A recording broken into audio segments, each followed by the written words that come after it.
আমন্ত্রণ জানাচ্ছি চ্যানেল 24 এর নিয়মিত স্বাস্থ্য বিষয়ক আয়োজন হেলথ ফর লাইফ অনুষ্ঠানে, powered by team pharmaceuticals limited, এবং সাথে আছি আমি ডাক্তার অর্থি চক্রেভ। তীব্র তাপদাহে অতিষ্ঠ জনজীবন, সব মিলিয়ে একজন ব্যক্তির জীবনযাত্রা যেন ব্যাহত হতে চলছে তীব্র গরমে।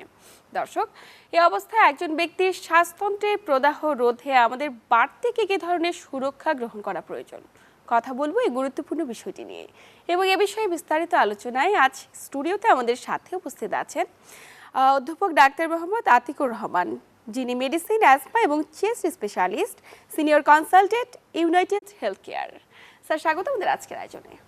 ধন্যবাদ আপনাকে, ধন্যবাদ চ্যানেল 24 কর্তৃপক্ষকে। স্যার, বাইরে তীব্র গরম এবং বাইরে বেরোতে গেলে যেন জীবনযাত্রার মান অনেক বেশি আগের তুলনায় ক্ষতিগ্রস্ত হতে চলছে, নানা ধরনের জটিলতা হবার শঙ্কা রয়েছে। তো এই অবস্থায় একজন ব্যক্তির ফুসফুসে কিংবা শ্বাসতন্ত্রে কী ধরনের জটিলতা হবার শঙ্কা রয়েছে বলে আপনি মনে করছেন? মোটা দাগে বলতে গেলে শ্বাসতন্ত্রে সাধারণত বয়স ভেদে নিউমোনিয়া, অ্যাজমা বা হাঁপানি এবং কখনো কখনো দীর্ঘমেয়াদী সিওপিডি রোগে আক্রান্ত হওয়ার সম্ভাবনা বেশি থাকে। তো এই যে জটিলতাগুলোর মাঝে উল্লেখযোগ্য একটি জটিলতা স্যার অ্যাজমা। আমরা বর্তমানে লক্ষ্য করছি অসংখ্য ব্যক্তি অ্যাজমায় ভুগছেন। তো একজন ব্যক্তির অ্যাজমা হয়েছে কিনা বিশেষ কী ধরনের উপসর্গের মাধ্যমে তিনি বুঝবেন? অ্যাজমা বা হাঁপানি রোগ যে কোনো বয়সেই হতে পারে, এটা বয়স্কদের হতে পারে, বাচ্চাদের হতে পারে। যখন এই অ্যাজমা রোগের আক্রান্ত হয় তখন কতগুলো কারণ থাকে আক্রান্ত হওয়ার। যেমন ধরুন, এই তীব্র গরমে আবহাওয়ার যে পরিবর্তন হচ্ছে এই জন্য অ্যাজমার সিমটম উপসর্গগুলো বেড়ে যেতে পারে। এছাড়াও ধরেন যে এখন শরীরে যে ঘাম হচ্ছে বা অনেক সময় শরীরে যে ঘামগুলো বসে যাচ্ছে, তখন দেখা যায় যারা অ্যাজমা রোগের আক্রান্ত ছিলেন তাদের শ্বাসকষ্ট বেড়ে যেতে পারে, কখনো কাশি হয়। স্যার, এই যে উপসর্গগুলোর কথা জানলাম, আমরা তো জানি ফুসফুসের অন্যতম জটিলতা সিওপিডি অর্থাৎ ক্রনিক অবস্ট্রাকটিভ পালমোনারি ডিজিজ। এই ডিজিজের ক্ষেত্রেও তো এই ধরনের উপসর্গগুলো প্রকাশ পেতে পারে, কিন্তু একজন মানুষ কিভাবে পার্থক্য করবেন? সিওপিডি সাধারণত বলা হয় যে বয়স্কদের রোগ, আফটার 40, সাধারণত 40 বছর পরে এই ধরনের হয়। তো এখন সিওপিডি যখন হয়, প্রথমে আমরা খেয়াল করব তার বয়স একটা ফ্যাক্টর। তখন যদি শ্বাসকষ্ট হয় এবং শ্বাস নিতে কষ্ট হয় বা কাশি হয় বা অনেক সময় কফ যদি বের হয়, এবং ইতিহাস নিতে গেলে যদি দেখা যায় যে দীর্ঘদিন যাবৎ সে শ্বাসকষ্টে ভুগছে, তখন বলতে হবে যে এটা অ্যাজমা হওয়ার সম্ভাবনা নাই, বরং এটা সিওপিডি হওয়ার এই সম্ভাবনা বেশি। যাদের দীর্ঘমেয়াদী অ্যাজমা তাদের কি পরবর্তীতে সিওপিডি হওয়ার কোনো শঙ্কা রয়েছে কিনা? অ্যাজমার সঙ্গে সিওপিডির সঙ্গে একটা ধূমপানের সম্পর্ক রয়েছে। আচ্ছা, দেখা যায় যে 98% ক্ষেত্রেই যারা দীর্ঘদিন ধূমপান করেন তাদের সিওপিডি হওয়ার সম্ভাবনা থাকে। শুধু যে ধূমপান তা না, যারা কলকারখানায় কাজ করে বা ধোঁয়ার মধ্যে কাজ করে বা বিশেষ করে মহিলাদের যারা কাঠ পুড়িয়ে পাকশাক করে ওই ধোঁয়াতে লাকড়ি চুলায়, তাদেরও এই ধরনের সিওপিডি রোগ হওয়ার সম্ভাবনা থাকে। আমরা তো জানলাম সিওপিডি হবার ঝুঁকিতে কারা, কিন্তু অ্যাজমা হবার ঝুঁকিতে কারা? এদিকে বংশ পরম্পরায় আপনাদের কোনো ঝুঁকি রয়েছে? অ্যাজমার ইতিহাস বলতে গেলে আমরা বলতে পারি যে অ্যাজমা রোগটা দীর্ঘদিনের রোগ, প্রায় 2500 বছর আগে থেকেই এই রোগের ইতিহাস জানা যায়। এবং এই রোগটা আসছে সাধারণত গ্রিক ইতিহাস ঘাটলে দেখা যায় যে ওখানে তাদের ইতিহাসে আছে যে অ্যাজমা মানে গ্রিকে বলে প্যানোস মানে শ্বাসকষ্ট। সেই জন্যেই দেখা যায় যে পুরনো রোগ। এবং হাঁপানি কেন বলা হয়, আমরা অনেক সময় হাঁপানি বলছি, কেন বলছি? কারণ যখন শ্বাসকষ্ট হয় তখন হাঁ করে তাদেরকে শ্বাস নিতে হয়, এই জন্য হাঁপানি বলা হয়। আর অ্যাজমা রোগের কারণ যদি আমরা বিশ্লেষণ করতে চাই, তখন দেখা যায় যে সাধারণত 3 ভাগের 1 ভাগেই বংশ পরম্পরায় শ্বাসকষ্ট হচ্ছে। এছাড়া দেখা যায় যে আরও কতগুলো ফ্যাক্টর কাজ করে, যেমন ধরেন যে পরিবেশগত কিছু ফ্যাক্টর থাকে। অনেক সময় দেখা যায় যে অ্যালার্জেন ফ্যাক্টর, যেমন ফুলের রেণু, অথবা দেখা যায় যে কিছু সংখ্যক খাবারের জন্য তাদের হইতে, অর্থাৎ অ্যালার্জিক ফ্যাক্টর একটা অ্যাজমা রোগের জন্য। এই যে অ্যাজমা হচ্ছে একজন ব্যক্তির, তার শ্বাসকষ্টের ধরনটি কীরকম হবে? তার তো শ্বাসতন্ত্রের অন্য কোনো প্রদাহর কারণেও শ্বাসকষ্ট হতে পারে। আমরা তো জানি শ্বাসতন্ত্রের যে কোনো ধরনের জটিলতা হলে শ্বাসকষ্ট কিংবা শ্বাস নিতে কষ্ট হওয়াটাই অন্যতম উপসর্গ।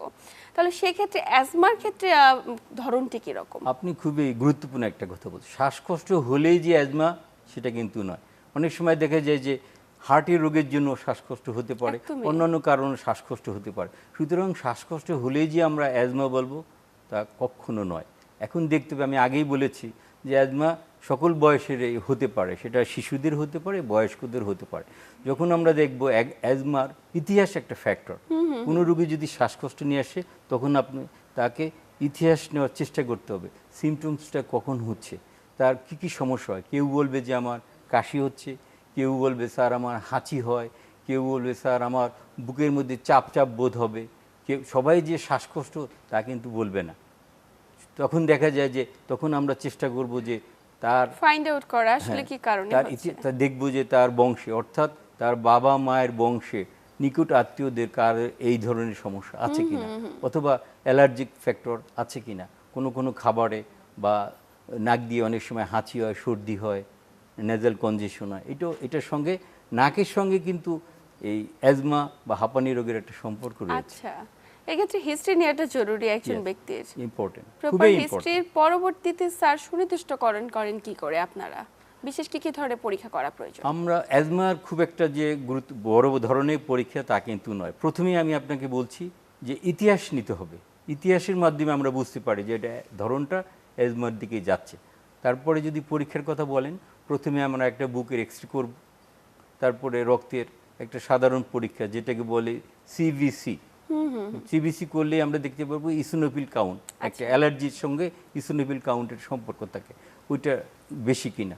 এছাড়াও দেখা যায় যে এখন আমরা করতে পারি স্পাইরোমেট্রি একটা পরীক্ষা আছে, যেমন হার্টের, যেমন ইসিজি করে আমরা হার্টের রোগ নির্ণয় করি, ঠিক স্পাইরোমেট্রি করে আমরা অ্যাজমা নির্ণয় করতে পারি। এবং সিওপিডি, আপনি যেটা বললেন, সিওপিডি এবং অ্যাজমার মধ্যে আমরা ডিফারেন্সিয়েট করতে পারি স্পাইরোমেট্রি করে। আচ্ছা, তো এই যে পরীক্ষাটির কথা বলেন, এটা কি আমাদের দেশের প্রত্যন্ত অঞ্চলগুলোতে সব জায়গায় অ্যাভেলেবল?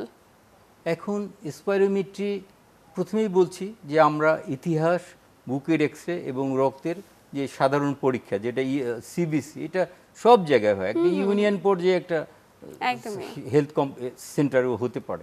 বিশেষ করে স্পাইরোমেট্রি যেটা বললাম সেটা এখন উপজেলা লেভেলে হচ্ছে এবং ডাক্তারের চেম্বারে, সে তার চেম্বারে বসে স্পাইরোমেট্রি করতে পারে। সুতরাং এটা কঠিন বা বড় ধরনের কোনো পরীক্ষা না। নিশ্চয়ই। তো এটি যখন সুনির্দিষ্টকরণ করে ফেলেন যে এই পেশেন্টে অ্যাজমায় ভুগছে, সেক্ষেত্রে চিকিৎসা পদ্ধতির অন্যতম মাধ্যম ইনহেলার আমরা জানি। কিন্তু যখন একজন রোগীকে চিকিৎসক ইনহেলারের পরামর্শ দিয়ে থাকেন, আমাদের দেশের প্রেক্ষাপটে অধিকাংশ রোগীরা কিছুটা ভীতগ্রস্ত হয়ে যান যে আমি যদি ইনহেলার একবার ব্যবহার শুরু করি তাহলে এটা আমাকে লাইফ লং কন্টিনিউ করতে হবে। এই যে একটি ধারণা, এই বিষয়টিকে আপনি কিভাবে দেখছেন? বাংলাদেশের মতো এই ধরনের যারা সমাজে, আসলে আমরা যখন ইনহেলার দিতে যাই তখন আমাদেরকে চিন্তা করতে হয়। কারণ এই যে আপনি যেটা বললেন যে ইনহেলার একবার নিলে সারা জীবন নিতে হবে, হ্যাঁ, এই ধরনের আমরা যারা প্র্যাকটিস করি বা বিভিন্ন সময় অ্যাজমা রোগীর চিকিৎসা দিয়ে আমাদেরকে এই সমস্যার সম্মুখীন বা এই কথার সম্মুখীন হতে হয়। বিশেষ করে বাবা মা যারা গার্জিয়ান পর্যায়ে থাকেন, পরিবারের সবাই এটাকে খুব একটা ভালোভাবে নিতে চাচ্ছেন না। কিন্তু সবার জানার জন্য বলছি যে ইনহেলার হচ্ছে জীবনের শেষ চিকিৎসা নয়, প্রাথমিক চিকিৎসা। এবং ইনহেলার হচ্ছে সবচেয়ে সেফ চিকিৎসা। ইনহেলার নিলে আমি আপনাদেরকে জোর গলায় বলতে পারি, একটা রোগী যারা হাঁপানি রোগে ভুগছেন বা সিওপিডি রোগে ভুগছেন তারা পূর্ণ সুস্থ জীবনযাপন করতে পারবে এবং তার স্বাভাবিক কাজকর্ম করতে পারবে।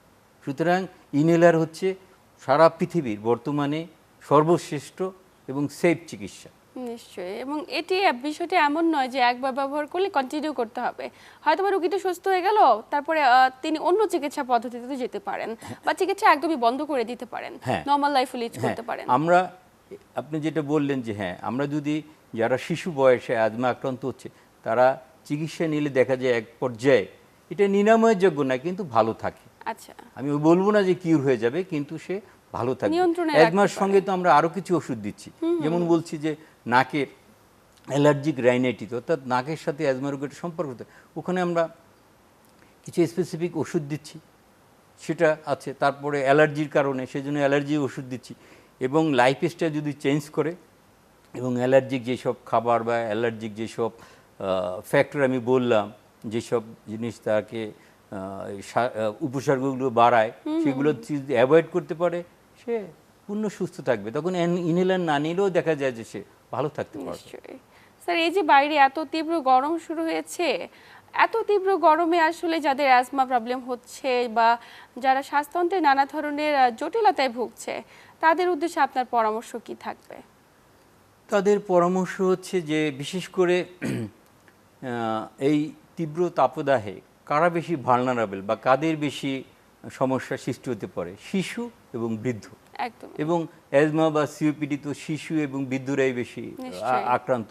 সুতরাং আমি বলবো যে আপনারা এমনিতেই তো সতর্ক থাকতে হয় দৈনন্দিন জীবনে, এখন এই তীব্র তাপদাহে আপনারা আরও আপনাদেরকে সতর্ক হতে হবে।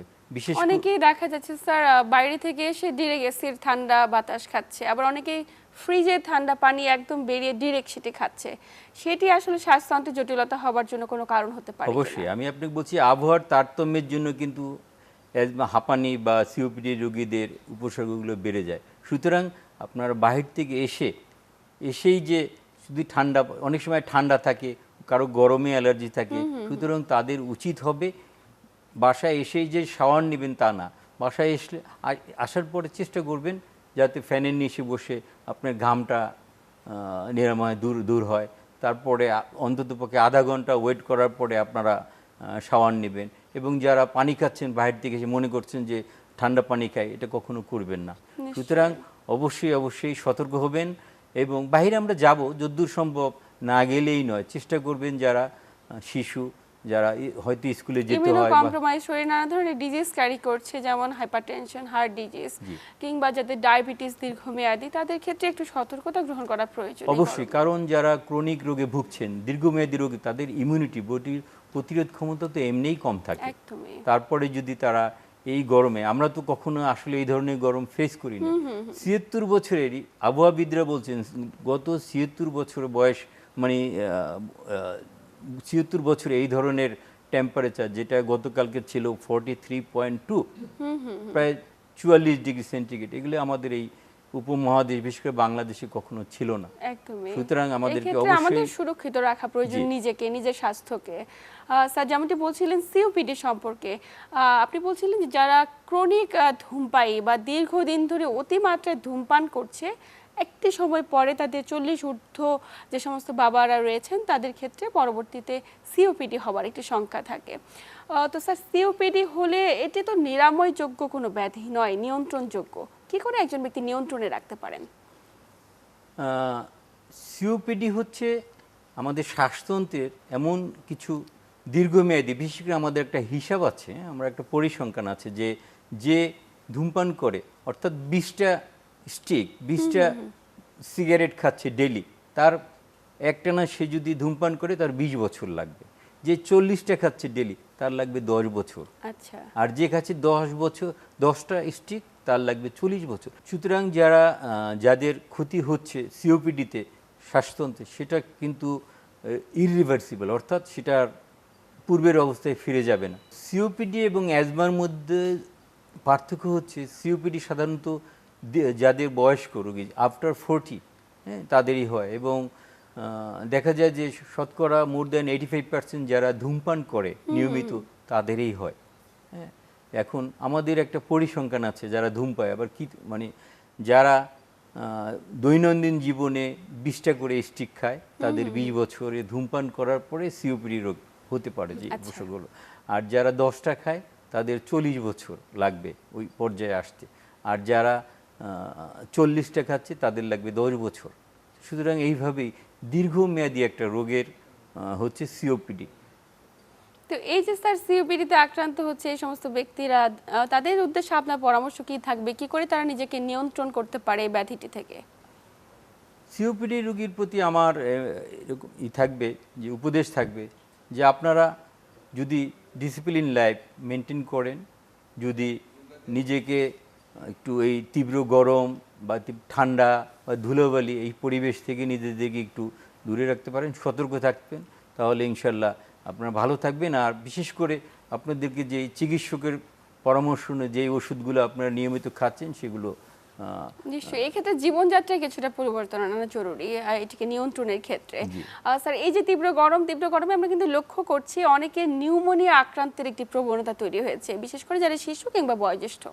আমি একটু বয়োজ্যেষ্ঠ বাবাদের উদ্দেশ্যে পরামর্শ চাইবো যে যেহেতু অনেক বেশি নিউমোনিয়া আক্রান্ত হচ্ছে, তো এই সময়টিতে তারা কি করে নিজেকে নিয়ন্ত্রণ করতে পারেন, এবং যারা নিউমোনিয়া ইতিমধ্যে আক্রান্ত হয়ে গিয়েছেন তাদের উদ্দেশ্যে পরামর্শ কি?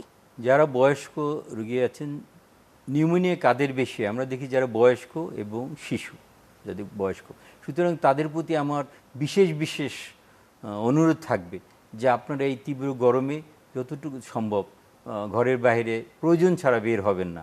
আর বিশেষ করে যারা শিশু বাচ্চা তারা খেলতে যায় বাইরে, বা যারা স্কুলে যাচ্ছেন তারা হয়তো চেষ্টা করে ঠান্ডা খেতে, আইসক্রিম খেতে, বা বাসায় এসে ফ্রিজের পানি খেতে, বরফ মিশানো পানি খেতে। আমি অনুরোধ করব যে যারা বাবা মা আছেন তারা যাতে শিশুদের এই ব্যাপারে খুবই সতর্ক করবেন।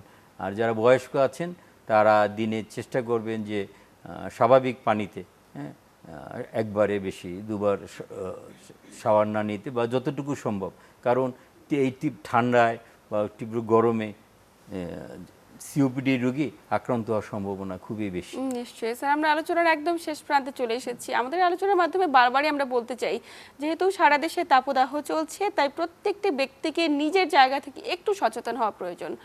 ফুসফুস কিংবা শ্বাসতন্ত্রের প্রদাহ রোধে সচেতনতার কোনো বিকল্প নেই। স্যার, আপনাকে আন্তরিক ধন্যবাদ গুরুত্বপূর্ণ তথ্য এবং পরামর্শের মাধ্যমে দর্শকদের উপকৃত করবার জন্য। আপনাকেও ধন্যবাদ আমাকে আমন্ত্রণ জানানোর জন্য। ধন্যবাদ চ্যানেল 24 এর কর্তৃপক্ষকে। প্রিয় দর্শক, এই ছিল আমাদের আজকের আয়োজন।